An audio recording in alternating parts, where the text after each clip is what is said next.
Welcome back mga kalapatids for to this video. Yan, naglagay tayo ng dalawang batya doon sa loob mga kalapatids. Kasi mga isang linggo na silang hindi nakapaligo. So sayang lang ay nawala na yung isang inakay mga kalapatids. Hindi na nakapaligo. Yun yung kapatid niya mga kalapatids. So, yung chicard na may white fly sa taas. Katabi ni Boy Tambay yung kulay pula mga kalapatids. Ito sinama ko na nga si Burga, si Laila at si Barak para makapagpaligo mga kalapatids. Ayun, si Kidlat ang naliligo, saka si Boss D. Yan, si Kidlat saka si Boss D ang naliligo ngayon mga kalapatids.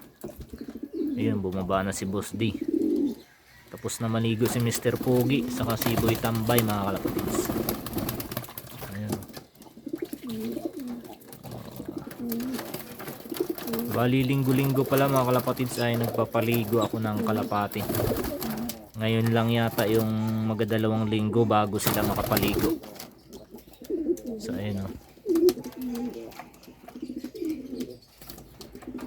Maya maya maligo din yan lahat mga kalapatids, no. Yun si Laila o. Laglag si Laila mga kalapatids. Ayun si Borga. Yun, hinahabol niya yung kanyang asawa mga kalapatids.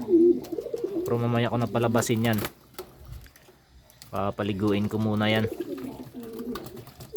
Ayun si Kidlat oh, parang baby mga kalapatids. Ito naman si Boss D oh, tapos na maligo. Ayan, bumaba na rin si Bagyo. Ayan yung isang blue bar, si Bagyo mga kalapatids.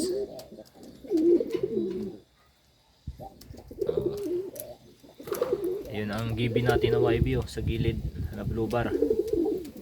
Parang maliligo din. Ayan, pumasok na si Bagyo mga kalapatids. So, si Bagyo saka si Kidlat ang naliligo ngayon mga kalapatids. Si Torbo, yung inakay niyang nawawala, hindi na nakabalik. Pero ganun talaga yung pag-iibon mga kalapatids, hindi maiwasan yan na may mawawala talaga mga kalapatids, no? Ako sanay na ako dyan mawala ng kalapati mga kalapatids. Siguro pang marami na, pang 8 na o 10 na nawawala dito sa akin mga idol eh.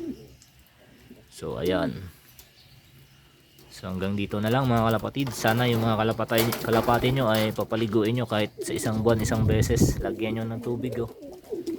Dati isa lang eh. Ang problema ko pag isa ay nag-aaway mga kalapatids. Ayan, pag dalawa susi, hindi na sila nag-aaway. Ayan oh, sa isa pa lang solved na sila mga kalapatids. Dito sa isa wala pang naliligo. So yun lang mga kalapatids, happy flying sa inyong lahat. Bye.